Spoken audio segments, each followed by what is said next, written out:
Olá, oitavo ano 2 da Escola de Educação Básica Municipal, professora Elvira Sardá Silva. Aqui quem vos fala é o professor Tiago Nilson Silva, da disciplina de História. É uma videoaula para explicação do capítulo 13 e do capítulo 14 do LDI volume 4. É isso mesmo, LDI volume 4. Dois capítulos. Capítulo 13, que tem por título Europa, Ideologias do século XIX. Capítulo 14, Europa, Movimentos do século XIX. Então, antes de iniciar a explicação, é importante que você tenha em mãos o seu LDI. Um lápis ou uma caneta para acompanhar a explicação. Sempre que necessário, circule, anote, marque o que for pertinente, que facilite aquilo que ajuda você a entender o assunto, ajuda a compreender o texto. Então, tenha o LDI em mãos, aberto no capítulo 13, que vamos iniciar agora a explicação. Turma do oitavo ano 2, de maneira bem simples, bem fácil, é muito importante já localizar onde estamos estudando. Europa, então, o continente europeu. É lógico que essas ideologias vai vir daqui a pouco para o Brasil, nós vamos estar estudando, vai chegar aqui, mas o local que a gente está estudando é a Europa. Então, o tempo também é o século XIX, então fica muito simples e fácil de entender o assunto. Então, estamos estudando a Europa num período de tempo. Aqui tem uma gravura, aqui na página 3 já vai dar o início e o motivo de quase tudo desse capítulo. Vai dizer que depois da Revolução Industrial, a sociedade, a questão, a condição das pessoas modificou. Então, se alterou as formas de trabalho, as famílias, as cidades, e tudo se alterou. E com isso, vai dizer que vai se dividir os grupos sociais. Aqueles que têm, chamado de burguesia, né, que tem a indústria, tem os maquinários, tem os meios de produção, que a gente costuma dizer, né? E quem não tem, que são proletariado, que são os operários, aqueles que têm somente a mão de obra para oferecer, não tem os meios de produção. Então, a população, de uma maneira geral, ficou definida em quem tem os meios de produção, são os donos da indústria, das fábricas, chamado de burguesia, os burgueses, está ligado sempre aos comerciantes, né? O professor já falou sobre isso, e aqueles que só têm a mão de obra para oferecer. Em virtude disso, vai surgir muitos problemas sociais. Sim, é justamente isso. E devido a várias situações que a sociedade está passando, enfrentando, é que vai estar surgindo ideias, pensamentos em relação à situação de pobreza e miséria que estava acontecendo na Europa. Então ficou muito simples. A Revolução Industrial deixou a maior parte das pessoas numa situação ruim, e vai surgir várias ideologias relacionadas à Revolução Industrial. Vamos estudar um pouquinho sobre o liberalismo. O liberalismo ele vai concordar com a indústria, ele vai concordar com esse período. Liberalismo é um pensamento, é uma ideia destacada por Adam Smith, né? Liberalismo, esse termo está falando sobre liberdade. Vai se destacar na vertente, né? no quesito da política, né? Liberalismo político, liberdade na política. Em outras palavras, eram contrários, né? ao absolutismo, ao poder centralizado do rei. E liberalismo econômico, contrário ao mercantilismo, quando o rei, o Estado dominava a política. Aqui dizer que a economia deveria ficar livre também. Então não precisava o Estado estar controlando. O grande pensador, né, Adam Smith, que é chamado o pai, né, o autor do liberalismo. Então o liberalismo ele vai concordar com com a Revolução Industrial, e ele vai ser vai dando esse suporte da liberdade econômica, da liberdade política. Então é muito simples. Agora que vai surgir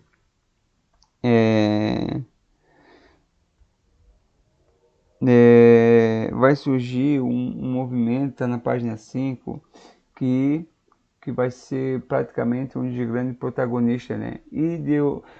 Essa ideologia é um conjunto de ideias, né? Essa ideia, esse pensamento chamado socialismo, o nome já diz, né? Socialismo, social está falando de pessoas, né?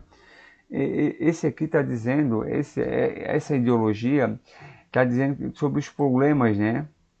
Vai dar resposta aos problemas sociais que surgiu das sociedades industrializadas. Justamente, aqui esse movimento, essa ideologia, essa ideia vai propor uma sociedade mais justa, igualitária, vai dizer que a riqueza precisa ser dividida, o Estado precisa controlar isso.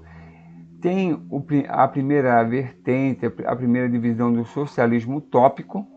Utópico está falando de utopia. Utopia é algo que fica só na imaginação, nas ideias, né? Não realizável, só fica é um sonho. Então, o socialismo utópico é aquele que não saiu da ideia, ficou só no pensamento. Esse socialismo utópico, né? Aqui estão os principais teóricos, né? Os franceses, e vai dizer que deveria ser feita uma sociedade, um modelo Falansterios, em que haveria cooperativismo, as pessoas iam trabalhar tudo de uma maneira igual e dividir as coisas. Então, falou muito sobre essa ideia de cooperativa, de comunidade, sem salários, que todos iriam um bem comum. Isso é chamado de socialismo utópico. Surgiu justamente porque a sociedade da época estava numa sociedade de uma extrema pobreza, miséria, fome. Então a população nessa situação surgiu essa corrente de pensamento. E vai surgir, é muito conhecida, né, que futuramente a gente vai estar sempre utilizando, socialismo aqui vai dizer socialismo científico, vai dizer na página 6. Página 6 afirma isso. Karl Marx e Engels, também chamado de marxismo. Marxismo porque é o sobrenome desse pensador, Karl Marx. Aqui vai dizer que a história da humanidade ela foi marcada pela luta de classe. Então, para a população sair dessa miséria, dessa pobreza, que a culpada era a burguesia, precisava ir para a luta, né? Então ele vai dizer que a história toda foi resultado de lutas, e eles vão se intitular socialismo científico, porque eles têm base em estudo científico para que a sociedade atinja um estado igualitário entre as pessoas. É justamente isso que é o objetivo do socialismo científico. Através de estudo, propor uma melhoria, uma igualdade entre as pessoas, né? E vai estar destacando de uma maneira bem pontual, na última linha, que às vezes o socialismo científico, que eu acabei de mencionar, é chamado de marxismo. E aqui vai dizer, praticamente resume quase o tópico, né?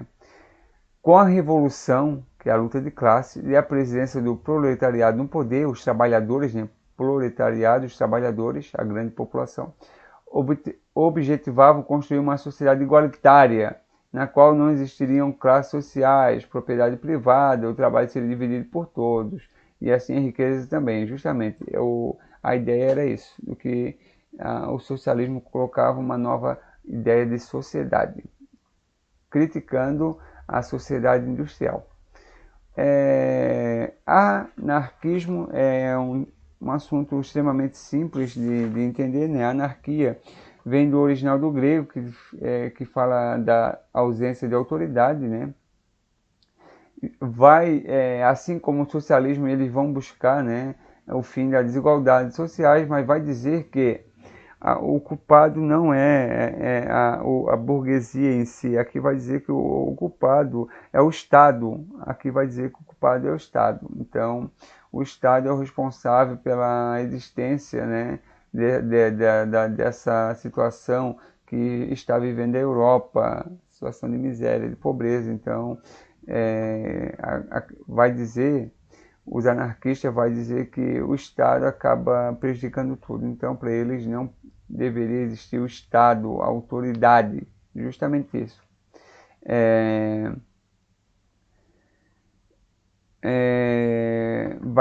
Esse futuramente a gente vai estar vendo no Brasil, esse pensamento vai vir, vai se destacar no Brasil também. Eles vão ser contra a religião também, vai dizer que a religião acaba concordando, né, com as classes dominantes. Vamos para o próximo, nacionalismo. Nacionalismo, o nome já diz nação, né? Essa ideia de coletivismo, né? É onde que surgiu, né, os movimentos dos estados nacionais, né, as formações, né, dos países, né, então vai reivindicar isso, né, o momento que vai estar formando um estado, uma nação com características culturais, étnicas, né, e através de uma mesma identidade. E aqui vai dizer que o nacionalismo contribuiu para a unificação de diversos povos, germânico, italiano, a formação de estados nacionais. Vai dizer que formou a Alemanha, formou esse movimento, ajudou a formar a Itália, né, que não era, a gente vai estar nos próximos capítulos, que não era a Itália, não era a Alemanha, né. Então, por fim, outra ideologia, outro pensamento na Europa do século XIX é a doutrina social da igreja. Já diz, né? Doutrina social da igreja. Qual igreja? A igreja católica. A igreja dominante na Europa no século XIX. Social está falando sobre sociedade, sobre as pessoas. Então é um ensinamento da igreja sobre a situação das pessoas. E a igreja o Papa Leão XIII vai publicar, né, a encíclica, né, que é um documento, e ele vai dizer, nesse documento, ele vai se posicionar a favor da melhoria da vida dos trabalhadores. Por quê? Ele vai se posicionar justamente porque estava muito complicado, né, várias revoltas e vendo sofrimento todo, né, e ele estava querendo, né, melhores salários e que seriam houvesse, né, uma distribuição justa das riquezas. Então, até a igreja vai se manifestar. Então, para que fosse reduzida a jornada de trabalho, que fosse melhorada a condição de trabalho das pessoas. Isso é bem interessante pontuar. Então, são essas as ideologias principais do século XIX na Europa. E agora a gente vai estar no capítulo 14, página 12, vai estar falando sobre a Europa, os movimentos do século XIX.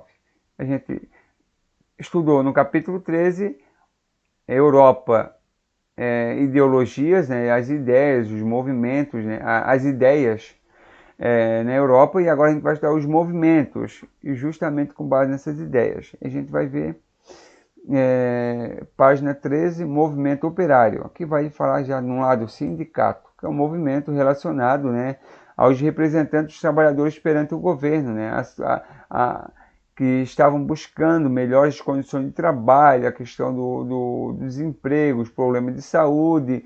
Então, o primeiro movimento que vai se destacar na Europa é o movimento operário, justamente devido à sociedade da época, sociedade que estava vivendo situação muito difícil, jornadas de trabalho com muitas horas, questão, desemprego. Então, o movimento operário é o primeiro movimento que vai se destacar, ainda a gente já estudou, né, com o surgimento dos sindicatos, né, na Inglaterra. Vai se destacar na página 15, Revoluções de 1830. Justamente aqui é interessante a gente perceber, A década de 20 e 30 na Europa foram marcadas por levante contra o absolutismo. O que é isso? Contra o poder centralizado do rei.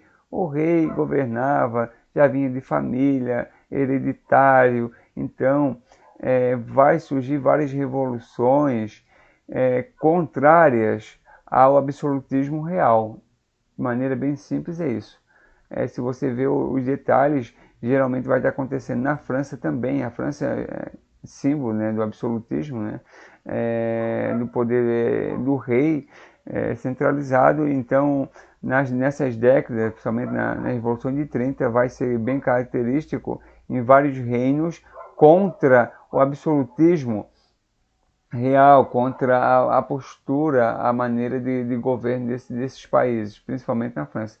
1848, novamente na França, olha só, novamente outro movimento, né? A situação das pessoas ruins, e eles vão estar se voltando cada vez mais contra a política do rei, e eles vão estar fazendo vários levantes, a não aceitação, né, do absolutismo real, e a França vai viver esse período conturbado. Primavera dos Povos, aqui é muito interessante, vários países vão manifestar para combater essa autoridade exagerada dos governos, né, que não se limitou somente à França, vários países, vários reinos, penínsulas, vão estar fazendo esses movimentos. Interessante que vai acontecer numa época chamada Primavera, e por isso vai ser chamado Primavera dos Povos. Primavera é a estação, e povos porque foram vários, né? Não foi um apenas. É muito interessante, né? Que vai estar marcando, né, vários países a insatisfação popular.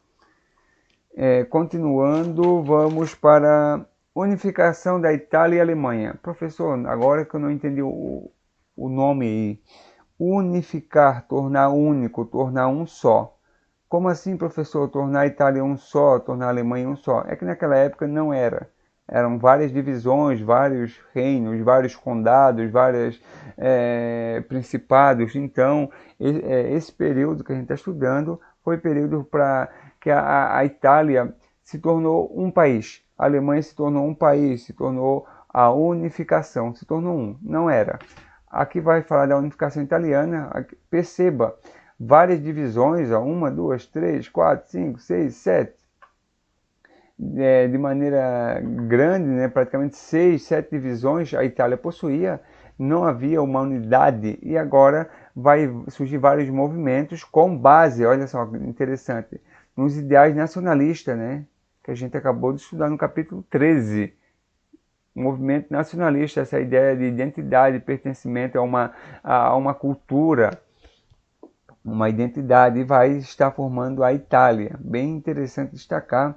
A Itália vai praticamente se formar em 1870. É isso mesmo. Olha só, o Brasil começou a se formar com 1500, né?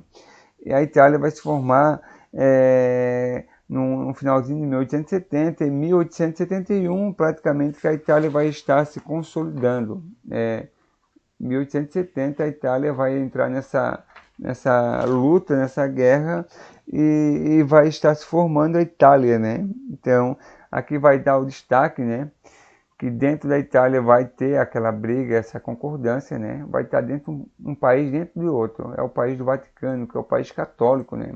Através do Tratado de Latrão, né? Então, que vai ter essa concordata com a Igreja Católica, e eles vão estar estabelecendo dentro da própria Itália. Então, a Itália, o Vaticano, né, que é o país católico, foi em 1929. A Itália, em 1870, praticamente vai estar ao fim, né? E a Alemanha, na unificação Alemanha, antes era formada por 39 estados germânicos, e vai entrar nesse processo, 1870, 1871, vai estar formando, né? Aqui vai dar um grande destaque para o chanceler Otto von Bismarck, e depois da Guerra Franco, né? Franco em relação à França, e prussiana em relação ao antigo, né? Império, né? Então, 1871 que vai estar formando essa nação, esse país, né, que a gente conhece hoje como Alemanha. Antes era 39 regiões independentes praticamente, né, que não, e agora vai estar em 1871 essa formação da Alemanha, né, do Império Alemão. Comuna de Paris, comuna está ligado ao comunismo, comunismo comum está ligado à ideia do socialismo. Aqui vai dizer que os franceses, devido à guerra, não concordando com a guerra entre a Prússia, a situação de vida das pessoas, vão conseguir tomar o poder, da França, né? A comuna. E eles vão fazer várias deliberações, né? Abolição do trabalho noturno, a questão de redução de jornada de trabalho, vão regularizar os sindicatos, promoção de igualdades, e vai ficar um período. Mas depois o governo francês, olha só, vai conseguir retomar. É um período muito simples. A Comuna de Paris governou a cidade entre 28 de março e 28 de maio, né? Esses meses. Vai matar cerca de 40 mil pessoas envolvidas nesse aí. Mas o interessante destacar vai ser a primeira experiência, a primeira tentativa, a implementação de um governo socialista, é isso mesmo, de ordem social, visando a igualdade, né? Da sociedade, né? Que as pessoas pudessem ter as mesmas condições, né? Aquela ideia que a gente acabou de ver, de perceber. Então, a videoaula é essa. Surgiu alguma dúvida, precisar de alguma explicação, mande a sua pergunta e o mais rápido possível o professor vai estar orientando. Um grande abraço e até a nossa próxima videoaula.